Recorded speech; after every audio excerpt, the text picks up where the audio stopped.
नमस्कार दोस्तों, मैं राजीव आपके अपने YouTube चैनल जी के महाकुंभ में स्वागत करता हूं। दोस्तों,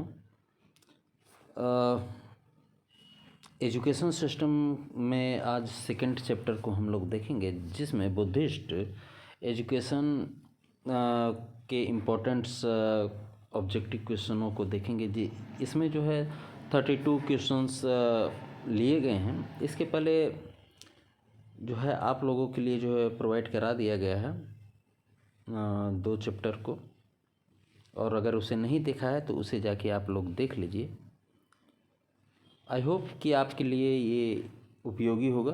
तो चलिए देर न करते हुए शुरू करते हैं। दोस्तों, चैनल को जो है अधिक से अधिक शेयर कीजिए, ताकि एजुकेशन के जो भी स्टूडेंट हैं, चाहे वो BA हों, MA हों या B.Ed वगैरह कर रहे हों, या C.Tet, सुपर टेट, S.Tet की तैयारी कर रहे हों, उन सभी के लिए यह उपयोगी रहेगा।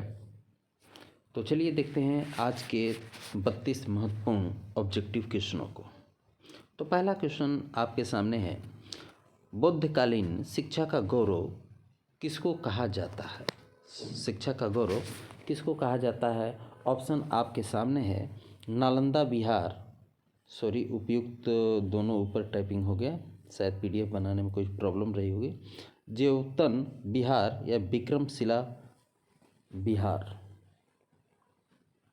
बताइए। प्राचीन शिक्षा का गौरव किसको कहा जाता है? तो दोस्तों, राइट आंसर की बात करूं तो राइट आंसर है नालंदा बिहार को कहा जाता है। अगला प्रश्न है, बौद्धकालीन शिक्षा का मुख्य उद्देश्य था। बुद्धकालीन शिक्षा का मुख्य उद्देश्य था।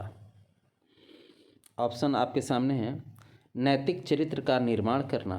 दूसरा है, अष्टांगिक मार्ग का अनुसरण करना।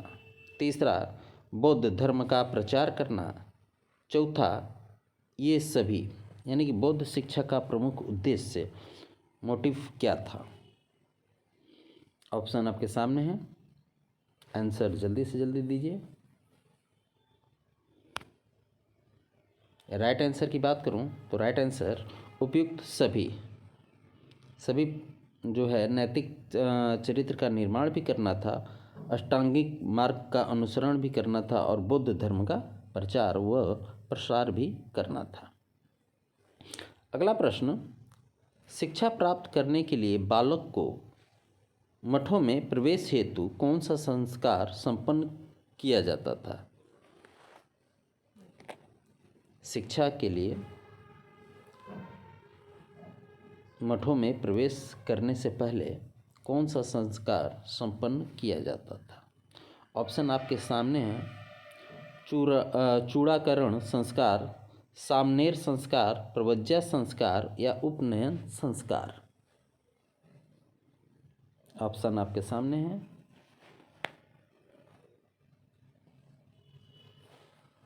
राइट आंसर की मैं बात करूं तो राइट आंसर प्रवज्या संस्कार। ऑप्शन C लिख सकते हैं, आपको ABCD करके आप लोग लिखिएगा, क्योंकि फर्स्ट ABCD जो भी है। आगे देखते हैं, प्रवज्या संस्कार से तात्पर्य है, क्या तात्पर्य है, यानी कि प्रवज्या संस्कार का मतलब मीनिंग क्या है? तो शिक्षा का आगम तैयार करना, शिक्षा के लिए तैयार करना, शिक्षा के लिए घर से बाहर जाना, या शिक्षा में प्रवीण करना। बताइए। राइट आंसर की बात करूं तो राइट आंसर है, शिक्षा के लिए घर से बाहर ले जाना। Option C is right answer. अगला प्रश्न, प्रवज्या किस आयु के बालक को दी जाती थी? प्रवज्या संस्कार जो है उसके लिए बालक की आयु जो है कितनी होनी चाहिए थी? ऑप्शन आपके सामने है, 5 वर्ष, 3 वर्ष, 8 वर्ष या 12 वर्ष। राइट आंसर की अगर मैं बात करूं तो राइट आंसर है 8 वर्ष। अगला प्रश्न देखते हैं, प्रवज्या के पश्चात बालक कहलाता था। प्रवज्या जो संस्कार हो जाता था उसके बाद बालक को क्या कहा जाता था? शरण त्रयी, भिक्षु या सामनेर या सभी।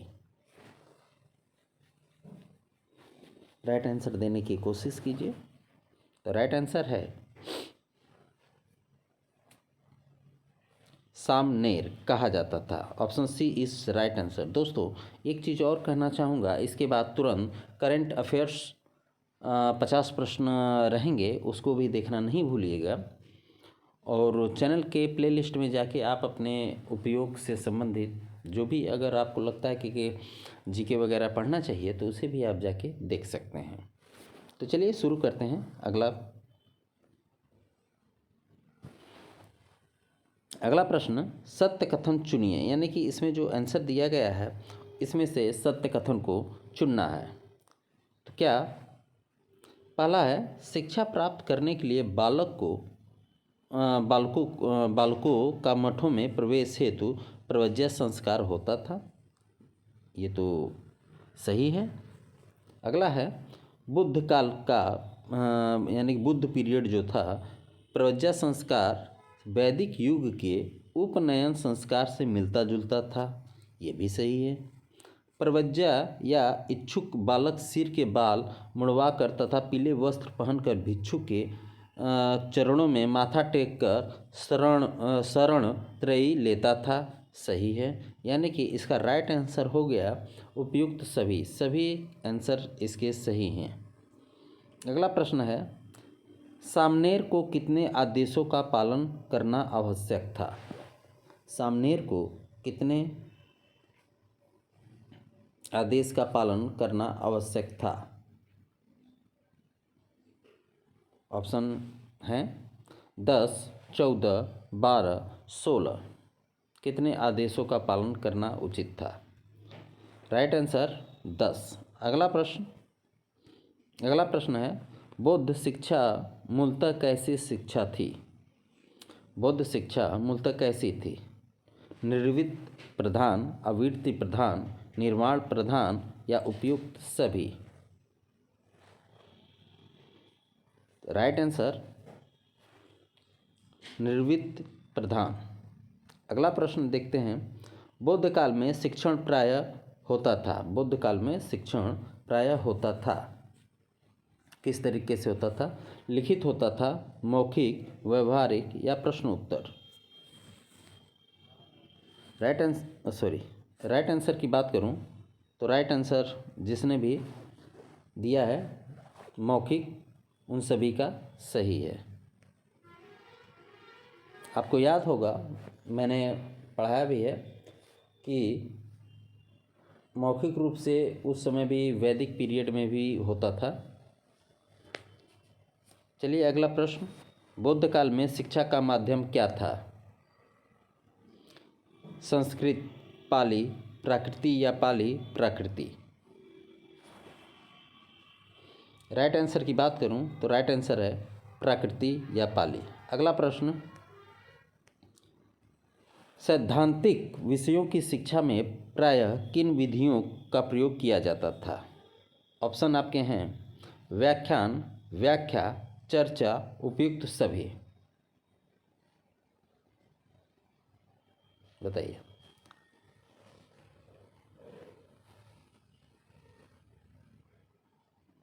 किस तरीके से किया जाता था। राइट आंसर की मैं बात करूं तो राइट आंसर है सैद्धांतिक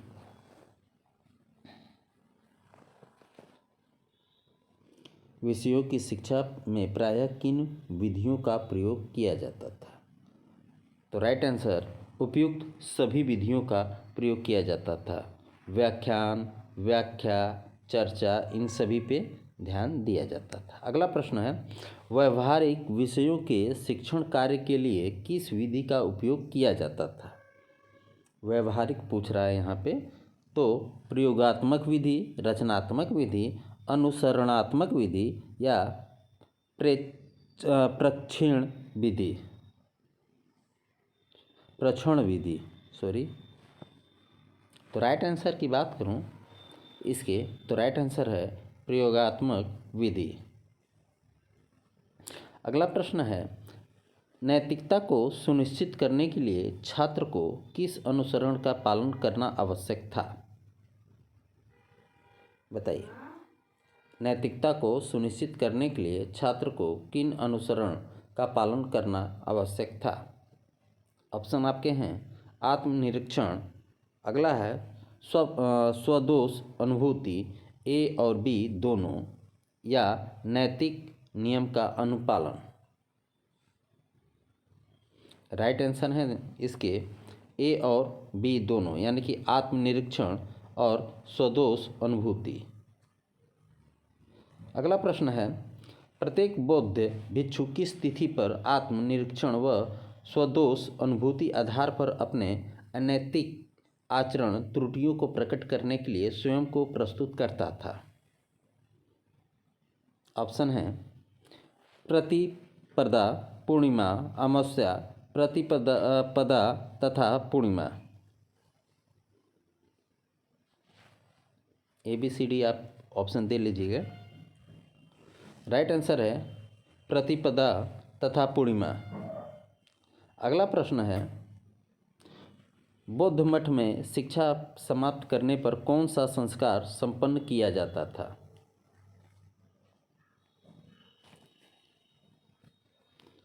ऑप्शन है आपके उपसंपदा संस्कार, सामनेर संस्कार,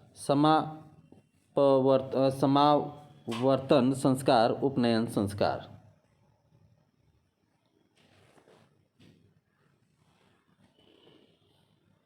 बौद्ध मठ में शिक्षा समाप्त करने पर कौन सा संस्कार संपन्न किया जाता था? राइट आंसर उपसंपदा संस्कार।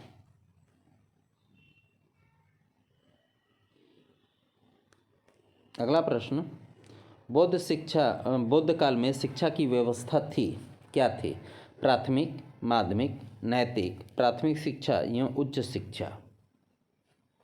बौद्ध काल में शिक्षा की व्यवस्था थी, क्या थी? प्राइमरी, माध्यमिक, नैतिक, प्राथमिक व उच्च शिक्षा।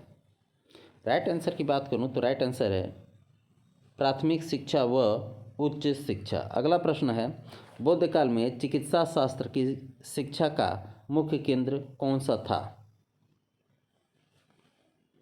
नदिया, वल्लभी, तक्षशिला, विक्रमशिला। बताइए। चिकित्सा शास्त्र का जो है मुख्य केंद्र कौन सा था? तो राइट आंसर है विक्रमशिला। अगला प्रश्न, उपसंपदा संस्कार बौद्ध संघ के कम से कम कितने भिक्षुओं की उपस्थिति में होता था? उपसंपदा संस्कार बौद्ध संघ के कम से कम कितने भिक्षुओं की उपस्थिति में होता था? 10, 14, 12, 16। राइट आंसर है 10। अगला प्रश्न, यह कहना उचित है कि संगठित सार्वजनिक शिक्षा संस्थाओं का उदय बौद्ध धर्म के प्रभाव के कारण हुआ, यह कथन किसका है? ऑप्शन है doctor Altekar, doctor F.E. Keay, doctor Mahesh Chandra Singhal, doctor R.K. Mukherjee.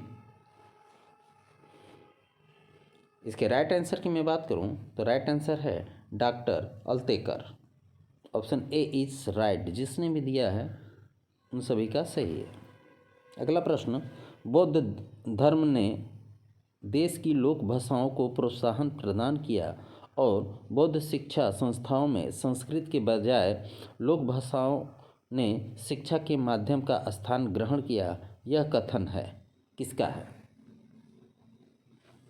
Doctor Altekar, doctor R.K. Mukherjee, doctor Krishna Iyer, doctor Radhakrishnan. Right answer दोस्तों इसका है डॉक्टर R.K. मुखर्जी। अगला प्रश्न है, जहाँ तक सामान्य शिक्षा सिद्धांत या प्रयोग की बात है, हिंदुओं और बुद्धों में कोई अंतर नहीं था। दोनों प्रणालियों के सामान्य आदर्श और दोनों समान विधियों का अनुसरण करती थी, यह कथन किसका है? Doctor Altekar, doctor Radha Kumud Mukherjee, doctor Subhash Rastogi, doctor FEK।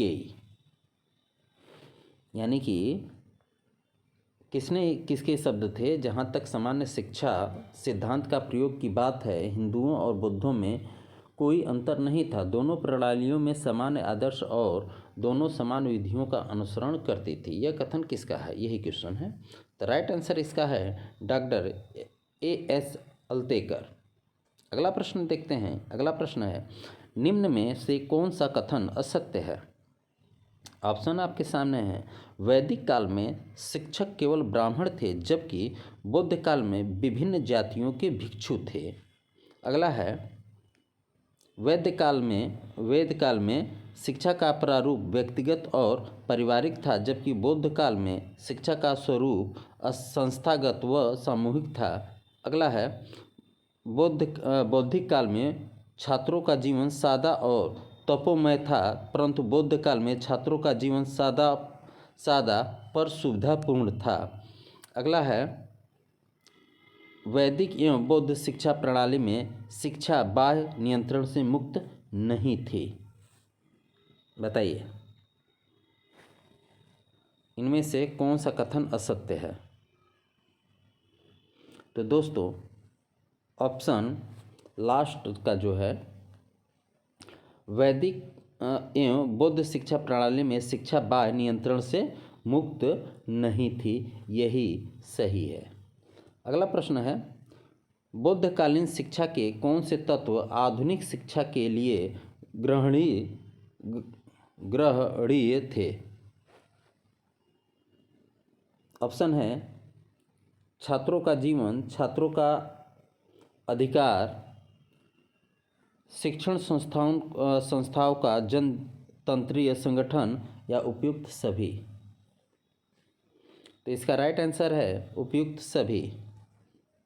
अगला प्रश्न है, बौद्ध प्रणाली में शिक्षा विहार या मठ में दी जाती थी, जिसे सामूहिक जीवन, भ्रातृत्व भावना और जनतंत्र के लिए अवसर प्रदान होता था। यह कथन किसका है? Doctor AS Altekar, doctor FEK, doctor Mahesh Chandra Singhal, doctor RK मर्जी।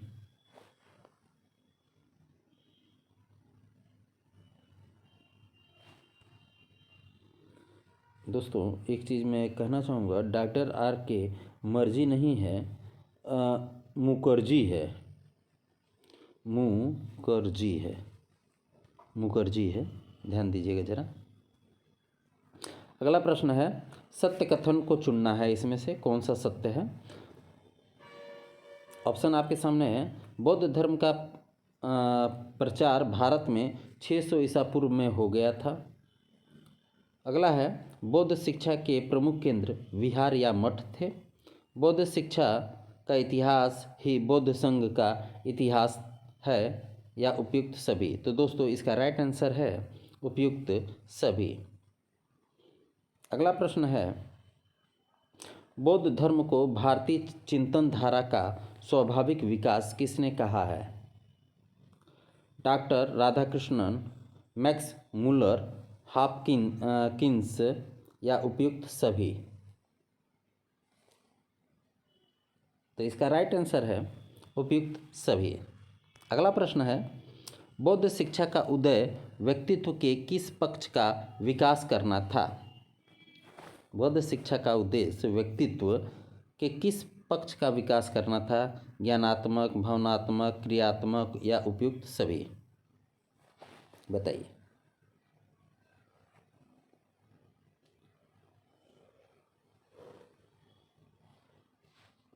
राइट आंसर की मैं बात करूं तो राइट आंसर है उपयुक्त सभी।